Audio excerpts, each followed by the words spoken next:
Year 2025 के starting में trust के कुछ ऑफिशियल्स थे, उनको शक हुआ क्योंकि सारे नोट के कंपैरेटिवली 500 के नोट की जो गड्डियां थी वो बहुत ज्यादा कम हो रही थी बाकी नोटों के कंपैरेटिवली। तो ट्रस्ट के ऑफिशियल्स जो थे उनको शक हुआ कि शायद कहीं चोरी ना हो रही हो। तो इन्होंने क्या किया, इन्होंने एसबीआई के रिप्रेजेंटेटिव्स को बुलाया, उनके साथ मिलकर एसओपीज बनाई जिसमें इन्होंने कुछ रूल सेट किए। और रूल ये थे कि इनको बिना जेब वाले कपड़े पहनाए जाएंगे। दूसरा ये था कि सैनिक सिक्योरिटी सर्विस के कुछ और एक्स्ट्रा गार्ड जो होंगे उनको भी काउंटिंग रूम में लगा दिया जाएगा। रैंडम चेक्स किए जाएंगे, उनकी भी डेट वगैरह मेंशन कर दी गई। और यह कहा गया कि 180 दिन तक की जो सीसीटीवी फुटेज होगी उसको सिक्योर करके रखना ये मैंडेटरी होगा। अब ये एसओपीज वगैरह बंद तो गई, लेकिन हैरानी की बात यह है कि कोई भी रूल ही फॉलो नहीं हुआ। जो बिना पॉकेट के कपड़े पहनने थे वो फॉलो नहीं हुए। 180 दिन की जो फुटेज सिक्योर करके रखनी थी उसकी बजाय 45 डेज की फुटेज स्टोर करके रखी जाने लगी, बाकी सब डिलीट कर दी जाती थी। घर जाते टाइम जो तलाशी वगैरह करनी थी वो भी नहीं हुई। अब रूल्स तो फॉलो नहीं हुए, लेकिन जिस तरीके से ये लोग धीरे धीरे करके गड्डियां उठा रहे थे इसको करना भी डे बाय डे मुश्किल होता जा रहा था क्योंकि एक्स्ट्रा गार्ड्स वगैरह भी आ गए थे काउंटिंग रूम में। तो ये सारे लोगों ने मिलके एक नया तरीका इजाद किया पैसे चोरी करने का। देखिए, राम मंदिर के अंदर जब दान पेटी खोली जाती है तो उसमें मिक्स नोटों का ढेर निकलता है।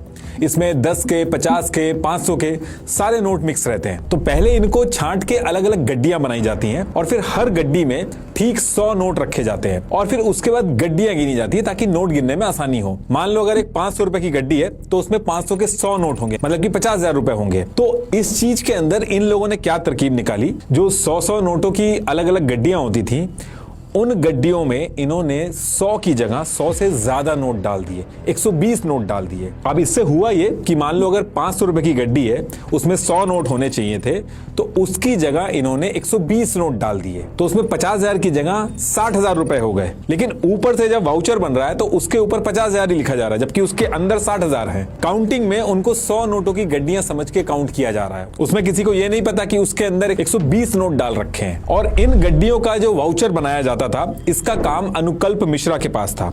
और जब ये सारी चीजें बन जाती थी, गड्डियां बन जाती थी, गड्डियों के अंदर ज्यादा नोट पड़ जाते थे, वाउचर बन जाते थे, तो मंदिर से इन नोटों की गड्डियों को बैंक ले जाने का जो काम था वो रत्नेश, गगनदीप और टिन्नू लेके जाते थे। और ये लोग क्या करते थे कि डिपॉजिट करने से पहले ही गड्डियों में जो एक्स्ट्रा नोट होते थे उनको निकाल लेते थे। तो इसकी वजह से किसी को पता ही नहीं चल पाता था।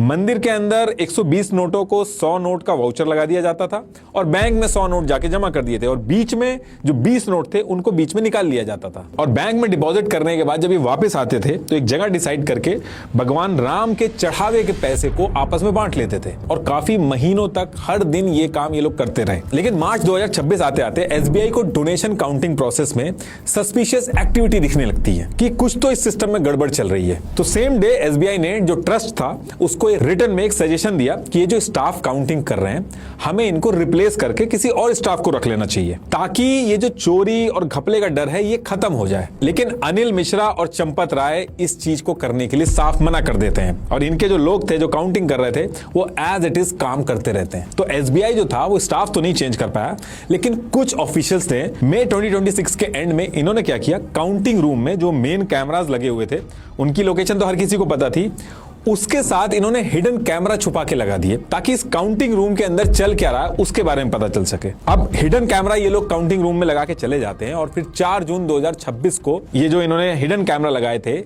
इसकी एक वीक की फुटेज खोल के देखना स्टार्ट करते हैं। और जैसे ही ये लोग फुटेज खोल के देखते हैं लोग भौचक्के रह जाते हैं। इसमें ये लोग देखते हैं कि काउंटिंग रूम के अंदर ये लोग जानबूझ के सीसीटीवी कैमरा के सामने खड़े हो जा रहे थे और दूसरे लोग गड्डियां उठा के अपने कपड़ों में छुपा रहे थे और जिसमें अविनाश शुक्ला जो था वो सबसे आगे दिख रहा था। अब ये पूरा सबूत जो था वो सामने आ चुका था और ये बात जैसे ही आउट हुई तो इसके अगले ही दिन 5 जून 2026 को ट्रस्टी जो थे उनको भी पता चल जाता है और अविनाश के घर पे पुलिस और ट्रस्ट के रिप्रेजेंटेटिव को भेजा जाता है। और इसके घर पे ये जो 20 से 22,000 की जॉब करने वाला अविनाश था इसके घर से 1 से लेके $100 के नोट मिलते हैं क्योंकि बाहर से भी चंदा आता था। साथ में 20,39,220 रुपीस का कैश मिलता है। करीब 58 लाख की चीजें मिलती हैं। अब यहां पे इसके खिलाफ प्रूफ भी मिल गए, इसको अरेस्ट भी कर लिया गया, लेकिन बात दबाने के लिए कोई भी फॉर्मल एफआईआर नहीं करवाई गई। अब ये जितने भी लोग मिलकर चोरी कर रहे थे काउंटिंग रूम के अंदर, इनकी सैलरी बहुत कम थी, लेकिन ये बहुत तेजी से बढ़ रहे थे।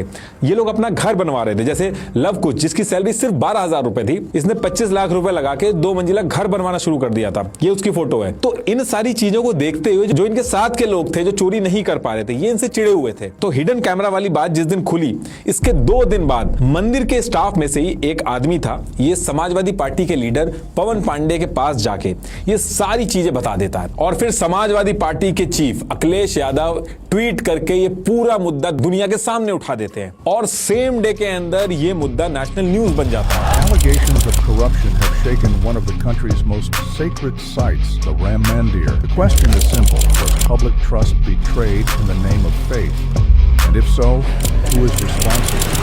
जब शुरू में न्यूज आई तो जनरल सेक्रेटरी चंपत राय ने कहा कि ऑडिट होती रहती है, कोई परेशान होने वाली बात नहीं है। श्री राम जन्मभूमि तीर्थ क्षेत्र अपने भिन्न भिन्न कार्यों का ऑडिट समय समय पर करता रहता है। लेकिन सेम वीक के अंदर इसी ट्रस्ट का एक फॉर्मर अकाउंट्स इंचार्ज था, महिपाल सिंह, ये सामने आता और ये बताता है कि 2020 से 2021 में जब वो ट्रस्ट में काम कर रहा था, तब से चोरी हो रही है यहाँ पे। और इसके साथ साथ बोला कि ये जो श्रद्धालु आते हैं मंदिर में, वो भीड़ होने की वजह से ये जो सोना और चांदी होता है, ये ट्रस्ट ऑफिस में जमा करने की बजाय वहीं डोनेशन बॉक्स में डाल देते हैं। और फिर यहाँ से ये जो टीनू यादव था, ये डोनेटेड ज्वेलरी की फोटो खींचकर चंपत राय को भेजता था। और इसके साथ इसने बोला कि इसने खुद चांदी के गहनों से भरे हुए 10 अलग अलग चेस्ट बॉक्स बिना किसी हिसाब के, बिना किसी रिसिप्ट के लेके जाते हुए उस टाइम पे देखा। और इस चीज की जब इसने शिकायत करी तो महिपाल को निकाल दिया गया। और महिपाल के सामने आने के बाद बीजेपी के फॉर्मर एमपी बृजभूषण शरण सिंह ने, इन्होंने भी बोल दिया डोनेशन चोरी और मिसयूज की सारी डिटेल उनके पास है, लेकिन वो किसी को देंगे नहीं क्योंकि बहुत ही पावरफुल लोग शामिल हैं इसमें।